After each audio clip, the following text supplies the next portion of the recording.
Salam sejahtera saudaraku yang dikasihi Tuhan Yesus Kristus.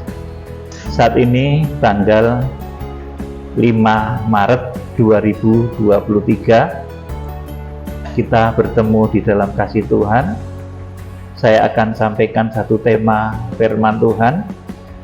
Saya beri judul Dongeng-dongeng akhir zaman. Saudaraku, saat ini begitu banyak orang-orang Kristen itu yang lebih menyukai dongeng-dongeng daripada didikan dan teguran firman Tuhan. Sesuai dengan apa yang ditulis di dalam 2 Timotius 4 ayat 2 sampai 4, kemudian juga 1 Timotius 4 ayat 1 sampai 7. Saudaraku, kenapa orang-orang ini justru senang kepada dongeng? Saudaraku, karena dongeng itu enak di telinga, saudaraku, juga enak untuk daging. Kemudian sebenarnya yang termasuk dalam kategori dongeng itu seperti disebut oleh Rasul Paulus di dalam 1 Timotius 4 ayat 1 sampai 7, itu, saudaraku, orang Kristen itu suka dongeng, saudaraku, yang kanak-kanak rohani. Karena yang namanya dongeng itu tentunya yang suka adalah anak kecil. Saudara, kalau ada orang tua rambutnya sudah putih kok suka dongeng, saudaraku, itu tidak bagus, saudaraku. Jadi kalau kekristenan kita itu semakin dewasa, semakin bertumbuh, hendaknya kita ini lebih mencintai didikan teguran firman Tuhan, meskipun itu rasanya nggak enak untuk daging kita. Tetapi kalau kekristenan kita, saudaraku, kekristenan secara umum, saudaraku, itu masih kanak-kanak, maka yang namanya kanak-kanak itu suka dongeng. Karena dongeng itu yang manis-manis, yang enak-enak. Saudaraku, jadi dongeng ini yang menyukai adalah orang-orang yang kanak-kanak rohani. Kalau di dalam kitab Wahyu nanti mereka yang suka dengan dongeng-dongeng ini menjadi bagian dari orang-orang Kristen yang tertinggal. Wahyu pasal 11 ayat 1 dan 2 itu, mereka menjadi bagian dari orang-orang Kristen yang ketika masa antikris terjadi, mereka tertinggal dan terinjak-injak oleh kebrutalan, keganasan antikris. Akan tetapi orang-orang yang dewasa rohani hendaknya tidak lagi suka dengan dongeng-dongeng. Bukan dongeng itu nggak ada gunanya, ya saudaraku. Ada kalanya orang tua itu nasihati lewat dongeng. Tapi ya itu tadi, dongeng itu untuk anak kecil. Kalau sudah tua, sudah 17 tahun, 18 tahun, kemudian bertumbuh 30 tahun, 40 tahun, 50 tahun, rambutnya sudah putih, suka dongeng terus, itu nggak normal, saudaraku. Kekristenan juga begitu. Kalau dari lahir mengenal Tuhan Yesus, awal-awalnya ya dongeng yang disukai, saudaraku. Kisah-kisah yang bagus-bagus, yang menarik hati, yang menyenangkan telinga. Sudah kita akan membaca sebagai ayat awal, ini 2 Timotius 4 ayat 2 sampai 4. 2 Timotius 4 ayat 2 sampai 4, Ibu Tami bacakan. Beritakanlah firman, siap sedialah baik atau tidak baik waktunya, nyatakanlah apa yang salah, tegurlah dan nasihatilah dengan segala kesabaran dan pengajaran. Karena akan datang waktunya, orang tidak dapat lagi menerima ajaran sehat, tetapi mereka akan mengumpulkan guru-guru menurut kehendaknya untuk memuaskan keinginan telinganya. Terus? Mereka akan memalingkan telinganya dari kebenaran dan membukanya bagi dongeng. Amin. Bagi orang yang rohaninya itu bertumbuh, saudaraku, tegurlah dan nasihatilah dengan segala kesabaran dan pengajaran, karena akan datang waktunya orang tidak dapat lagi menerima ajaran sehat. Kemudian mereka mengumpulkan guru-guru menurut kehendaknya untuk memuaskan keinginan telinganya. Saudaraku, teguran dari firman Tuhan itu kadang keras loh, saudaraku, untuk penyucian, pendamaian, supaya orang bertobat dari dosa-dosanya. Makanya di dalam kegerakan kitab Wahyu ini, saudaraku, saya itu tidak kompromi dengan dosa. Kalau ada orang bersalah, meskipun itu dekat sama saya, ya saya tegur. Saya tegur dengan keras. Bukan saya marah atau benci, itu tidak, saudaraku, tetapi supaya orang tersebut bertobat, kemudian diberkati Tuhan kembali, rohaninya bertumbuh menjadi dewasa. Tidak lagi menjadi kanak-kanak yang suka dengan dongeng. Dongeng itu apa tuh, saudaraku? Kalau dongeng itu kisah-kisah yang menarik, saudaraku, yang bahkan sumbernya bisa diambil juga dari Alkitab. Kalau di tanah Jawa mungkin ada dongeng Jawa, di Sumatera juga ada dongeng dari Pulau Sumatera, saudaraku, menurut versi masing-masing. Dongeng-dongeng daerah itu ada, tetapi dongeng-dongeng menarik bahkan yang sumbernya itu diambil dari Alkitab itu ada, saudaraku, dan ini menarik juga. Jadi dongeng itu ada juga yang merupakan kisah-kisah menarik yang bahkan sumbernya itu bisa diambil dari Alkitab, tetapi diselewengkan kepada cerita-cerita halusinasi, kisah-kisah fiktif, kisah-kisah yang konon disebut sebagai supranatural, padahal itu gedabrus. Saudaraku, kalau sesuatu tidak sesuai dengan firman Tuhan, ujuk-ujuk bahasa Jawanya, mendapat, wah aku dapat risi, besok metre ketiga mau dicurahkan, saudaraku, misalkan seperti itu ngawur, saudaraku, tidak alkitabiah. Karena sebelum metre ketiga itu ada metre pertama, kedua, dulu, saudaraku, kadang itu ada semacam itu dongeng-dongeng akhir zaman. Katanya ada 4 malaikat yang siap untuk mencurahkan bencana di sekitar Pulau Jawa, saudaraku. Itu ngawur, saudaraku. Betul, saudaraku, ada kekristenan yang tahu-tahu melihat hal-hal yang seperti itu, saudaraku, tidak berpatokan kepada kebenaran Alkitab, kepada kronos yang ditetapkan oleh Tuhan. Jadi Tuhan itu memberikan wahyu, memberikan kitab wahyu. Kitab wahyu itu merupakan penjabaran detail dari apa yang akan terjadi di akhir zaman. Apa yang akan terjadi di akhir zaman itu dulu sudah disampaikan oleh Tuhan di dalam Injil Matius pasal 24. Sudah kemudian diterangkan secara detail dengan kitab wahyu kepada Yohanes itu, saudaraku. Nah, dengan kitab wahyu itu supaya kita mengerti kronosnya. Kronos itu apa, saudaraku? Urut-urutan peristiwa di akhir zaman. Tuhan mau melakukan apa kepada umatnya? Tuhan mau melakukan apa kepada orang-orang berdosa? Tuhan melakukan apa kepada dunia? Semua kronologisnya itu ditulis di dalam kitab wahyu. Itu namanya kronos, yang sudah bolak-balik saya terangkan. Di akhir zaman ini, saat nanti kita akan masuk di dalam 7 tahun terakhir, itu pertama yang harus muncul itu ada hamba Tuhan yang dipakai oleh Tuhan, yang akan menjadi pelaksana dari kegerakan kitab wahyu. Mereka oleh Tuhan disebut sebagai 7 bintang yang digenggam di tangan kanan Tuhan Yesus. Ini pertama kitab wahyu itu, saudaraku, digenapi, itu munculnya 7 bintang, saudaraku, oleh Tuhan di Wahyu pasal 1 ayat 16. 7 bintang, 7 hamba Tuhan itu sudah ditinggikan. Ini loh hambaku yang akan memimpin kegerakan akhir zaman. Sudah ditunjuk-tunjukkan gitu. Tetapi orang-orang yang suka dongeng tadi, saudaraku, kalau belajar kitab wahyu itu yang ditemui pertama itu antikris. Aneh kan, saudaraku? Ayo kita sekarang studi kitab wahyu. Yang dipelajari malah antikris.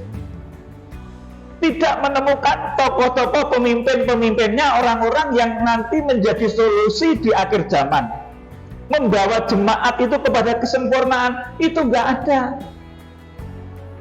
Saudaraku, di tempat ini tempat sederhana, tidak tempat mewah, tetapi saya merasakan seperti kandang Bethlehem. Tuhan Yesus juga lahir bukan di satu tempat yang mewah, gedung mewah, bukan lahir di istananya Herodes, mewah tempat, di satu tempat kecil. Tapi dari situ ada satu berita kebenaran dari tempat yang maha tinggi. Di situ ada suara Roh Kudus, di situ ada suara Tuhan. Akhirnya, saudaraku, menjangkau ke seluruh penjuru bumi. Saya yakin, saudaraku, di dalam kegerakan ini, saudaraku, meskipun dimulai dari tempat yang sederhana seperti ini, tetapi nanti akan menjangkau bangsa-bangsa secara luar biasa. Karena yang kita sampaikan di sini adalah suara dari tempat yang maha tinggi, suara dari surga, suara Roh Kudus. Sampai Tuhan 7 kali sampaikan kepada jemaatnya, barang siapa bertelinga, hendaknya ia mendengarkan apa yang dikatakan Roh kepada jemaat-jemaat. Saudara, jadi waspada. Dongeng-dongeng di akhir zaman, kisah-kisah menarik yang nyenengke telinga. Loh, saudaraku, apa enggak saudara itu menjadi begitu heran gitu loh, kalau ada seseorang yang mengaku kemudian, wah, aku lihat 5 malaikat sudah bawa trompet. Itu menarik, saudaraku. Orang-orang yang enggak penuh Roh Kudus, orang-orang yang enggak penuh firman, diceritani seperti itu ya senang banget. Weh, edan tenan ki, elok, betul-betul luar biasa. Ada orang melihat penglihatan seperti itu, saudaraku, tetapi itu tidak sesuai dengan kronos yang tertulis dalam kitab Wahyu. Karena kronologi kitab Wahyu ini harus digenapi. Sekalipun mengenai kairos itu, saya ulangi lagi ya, kairos itu ketika Tuhan menjalankan kronologi di akhir zaman, kronologi kedatangannya yang ditulis dalam kitab Wahyu itu nanti akan dijalankan oleh Tuhan. Saat Tuhan menjalankan apa yang ditulis dalam kitab Wahyu, itu namanya kairos. Nah, kairos itu milik Tuhan. Ketika Tuhan dalam tubuh darah daging, saudaraku, Tuhan nggak mau jawab kapan Tuhan akan datang, kapan, itu Tuhan nggak mau jawab. Kemudian Tuhan dalam tubuh kebangkitan ditanya lagi, juga nggak mau jawab lagi, karena itu kairos.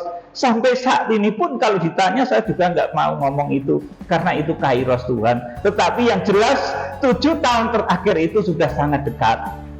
Saudaraku, tahun-tahun ke depan itu merupakan tahun-tahun yang cukup berat bagi manusia. Kalau tidak mendekat kepada Tuhan, saudaraku, maka manusia akan menghadapi beberapa hal-hal yang sulit, dari bencana, dari berbagai macam penyakit, dari kesulitan ekonomi.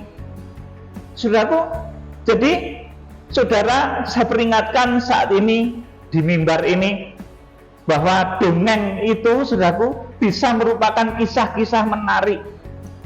Bahkan sumbernya itu bisa diambil dari Alkitab, tetapi diselewengkan kepada cerita-cerita halusinasi, kisah-kisah fiktif, kisah-kisah yang konon katanya itu supranatural, yang tujuannya untuk membuat orang terpana, orang terlena, kemudian menuruti kemauan para pendongeng tersebut. Padahal itu tidak sesuai dengan kronologi kitab Wahyu, enggak sesuai. Ujuk-ujuk malaikat papat, saudaraku. Ujuk-ujuk, saudaraku, Tuhan sudah menyiapkan bokor, belum, saudaraku. Sekarang ini, saudaraku, gerakan kuda putih aja belum, saudaraku. Kok sangka kalah, saudaraku. Aneh-aneh, saudaraku. Ya, saudaraku, jadi selanjutnya, karena dongeng itu enak di telinga, enak bagi daging, kemudian apa sebenarnya yang termasuk dalam kategori dongeng yang disebut Rasul Paulus kepada muridnya Timotius, kemudian ditulis dalam 1 Timotius 4 ayat 1 sampai 7. Ya, dibacakan 1 Timotius 4 ayat 1 sampai 7. Tugas Timotius dalam menghadapi pengajar sesat. Iya, terus? Tetapi Roh dengan tegas mengatakan bahwa di waktu-waktu kemudian ada orang yang akan murtad, lalu mengikuti roh-roh penyesat dan ajaran setan-setan. Iya, ajaran setan-setan. Terus? Oleh tipu daya pendusta-pendusta yang hati nuraninya memakai cap mereka.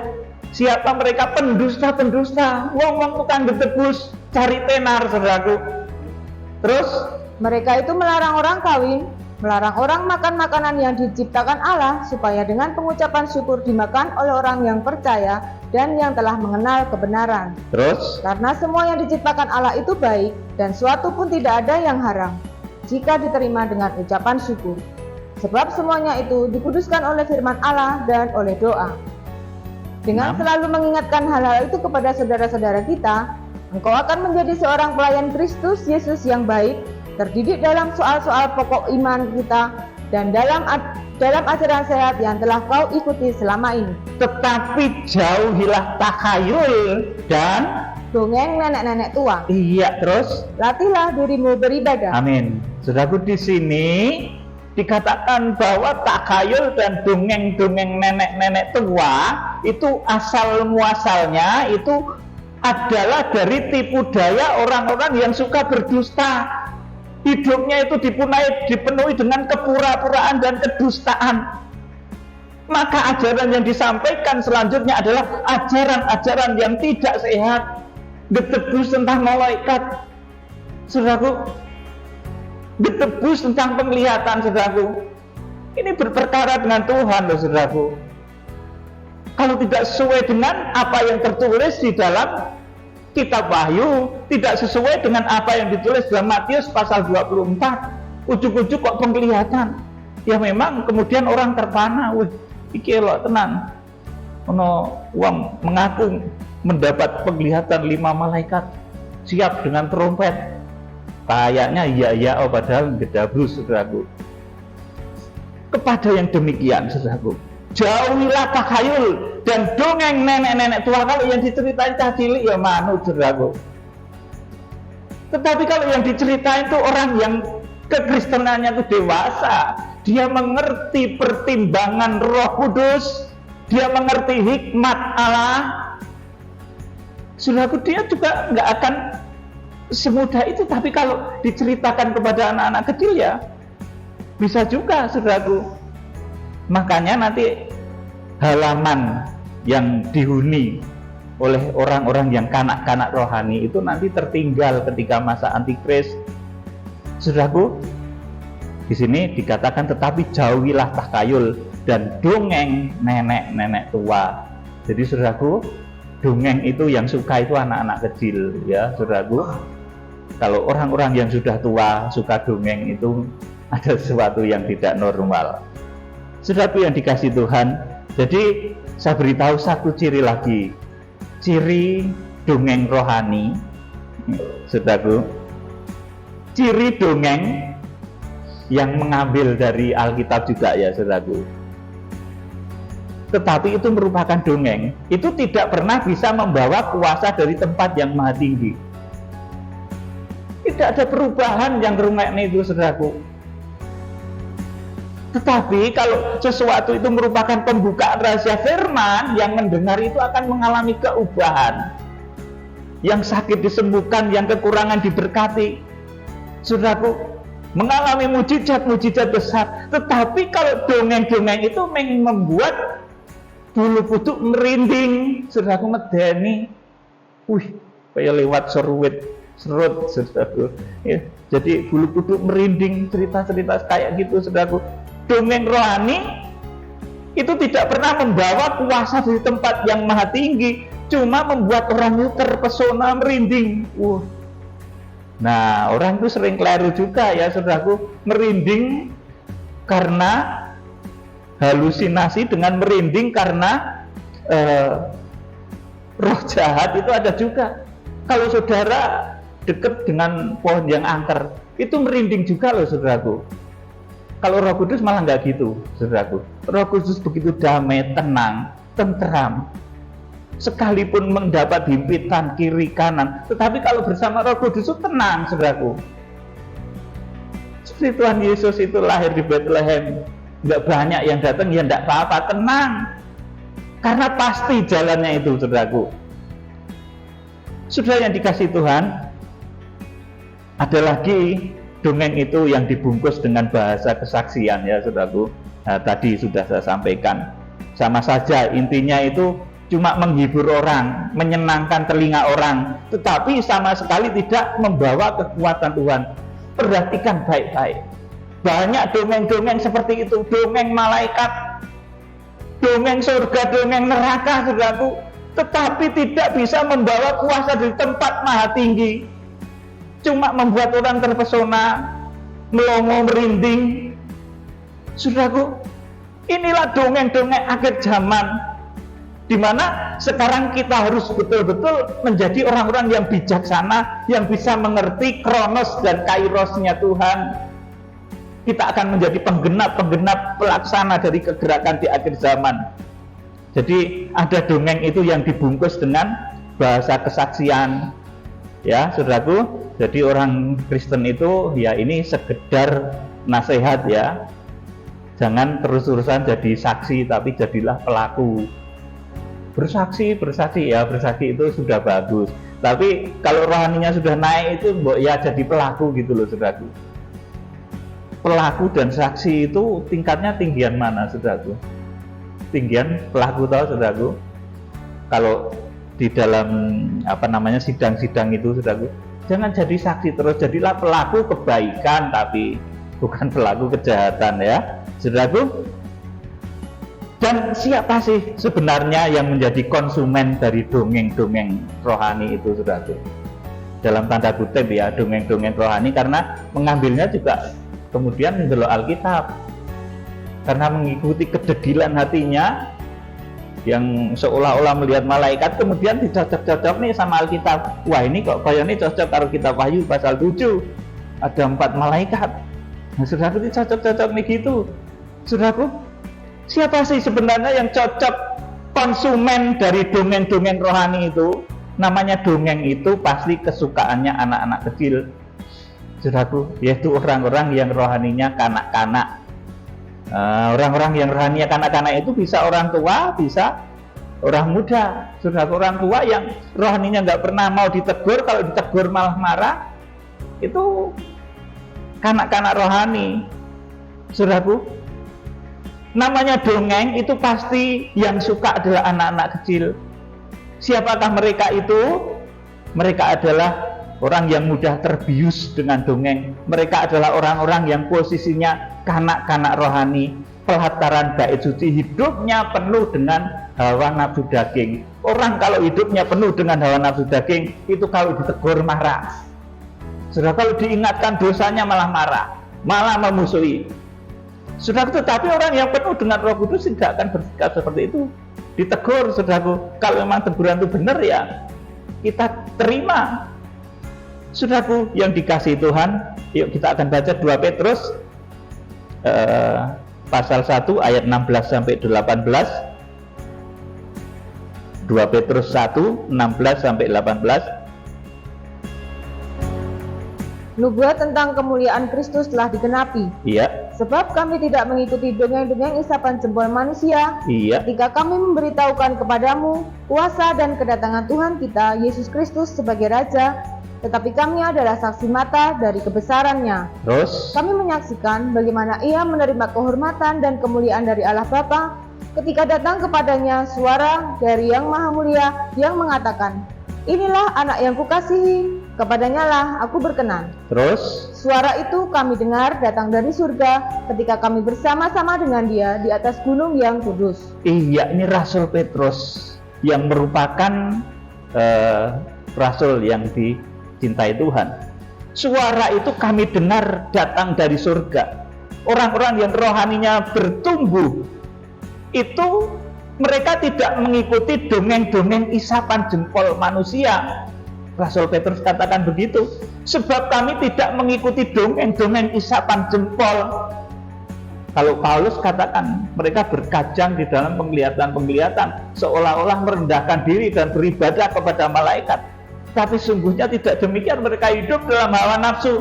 Paulus katakan seperti itu. Ini Rasul Petrus katakan, sebab kami tidak mengikuti dongeng-dongeng isapan jempol manusia ketika kami memberitahukan kepadamu kuasa dan kedatangan Tuhan kita Yesus Kristus sebagai Raja, tetapi adalah saksi mata dari kebesarannya. Suara itu, ayat 18, kami dengar datang dari surga ketika kami bersama-sama dengan Dia di atas gunung yang kudus. Saudaraku, jadi dongeng-dongeng itu, saudaraku, harus kita jauh. Kita harus seperti Rasul Petrus betul-betul mengerti apa yang menjadi kehendak Tuhan, kuasa tentang kedatangan Tuhan. Kita juga harus mendengar suara dari surga, seperti yang kemarin saya sampaikan di minggu yang lalu, di pertemuan minggu yang lalu. Suara itu kami dengar datang dari surga ketika kami bersama-sama dengan Dia di atas gunung yang kudus. Jadi kalau Rasul Petrus itu berbicara, itu pasti sesuai dengan dasar firman Tuhan, dan itu merupakan pernyataan dari surga. Beda dengan dongeng-dongeng tadi. Kalau dongeng tadi dipengaruhi dengan hawa nafsu dan lain sebagainya, saudaraku. Saudara, dongeng itu memang berguna juga ya, saudaraku, untuk menasehati anak kecil, untuk menenangkan anak dan membuat anak tidur misalnya. Ini kegunaan dongeng ya. Tapi dongeng tidak membawa kuasa Allah. Ini beda aja, saudaraku.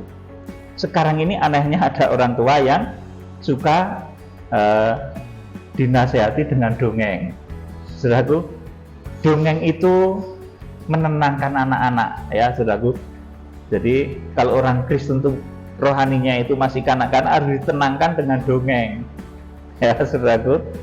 Dongeng itu juga penghantar tidur, supaya hawa nafsunya itu tertidur ya, seperti Adam itu mendapat berkat Hawa itu ketika tidur, itu tulang rusuknya diambil, saudaraku. Jadi untuk menidurkan orang itu kadang perlu didongengi, saudaraku, supaya hawa nafsunya itu menjadi berkurang, bisa ditidurkan hawa nafsunya itu.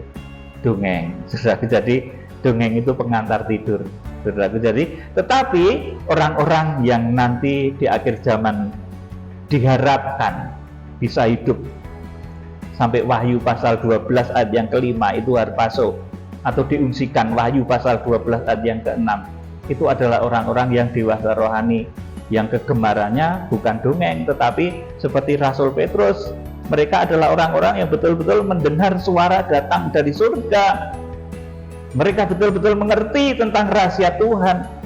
Mereka tidak mengikuti dongeng-dongeng isapan jempol.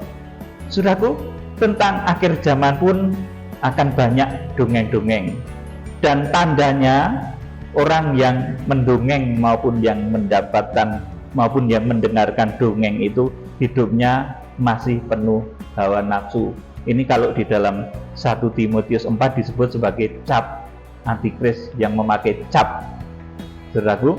1 Timotius 4 ayat 1 dan 2 ya, saudaraku. Coba kita sekarang ini tidak usah dibaca, kemarin sudah dibaca ya, tentang cap yang menandai orang-orang akhir zaman yang menyukai dongeng. Itu adalah orang-orang yang hidupnya di dalam hawa nafsu. Ini 1 Timotius 4 ayat 1 dan 2, kemudian 2 Timotius 3 ayat 1 sampai 9. Saudaraku, kemudian bedanya dengan pembukaan rahasia firman. Kalau pembukaan rahasia firman, didikan dan teguran Tuhan itu akan membawa kekuatan dari tempat yang maha tinggi. Perhatikan baik-baik.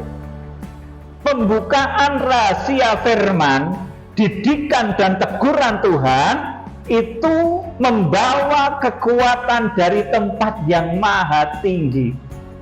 Saya yakin kandang Bethlehem yang sederhana ini nanti akan dikunjungi banyak orang, bahkan suatu saat ini akan menjadi berita yang besar tentang kegerakan kitab Wahyu ini, saudaraku. Jadi pembukaan rahasia firman itu berkuasa membawa kekuatan dari tempat yang maha tinggi. Yang sakit disembuhkan, yang kekurangan ekonomi dicukupkan, yang mengalami masalah-masalah diselesaikan oleh Tuhan. Jadi mampu menyembuhkan, mampu memberkati, mampu menghiburkan, tetapi juga mampu menghukum kalau tidak taat. Bahkan ketika kairos Tuhan di dalam kitab Wahyu itu dijalankan, maka setiap pembukaan rahasia firman itu nanti akan berpengaruh kepada alam raya. Ketika 7 meterai itu dibuka, itu khotbah pembukaan firman loh, saudaraku. Itu rahasia firman, meterai itu rahasia yang termeterai, rahasia yang tersegel. Kalau firman itu dibukakan, saudaraku, itu akan mampu menggoncang saudara, akan membawa kuasa dari tempat yang maha tinggi yang akan menjamah hidup saudara diberkati, saudara disembuhkan, bahkan langit bumi pun bergoncang kalau ada pembukaan rahasia firman Tuhan yang benar. Saudara, makanya ketika terjadi pembukaan rahasia firman itu seringkali ada bencana-bencana. Saudara, kalau menyikapi bencana jangan seperti orang dunia ya, histeris. Wah, takut. Saudara, jangan seperti itu. Saudara berseru seperti Wahyu pasal 15 itu. Besar dan ajaiblah karyamu. Karena rencana Tuhan itu, saudaraku. Rencana Tuhan yang terjadi di akhir zaman.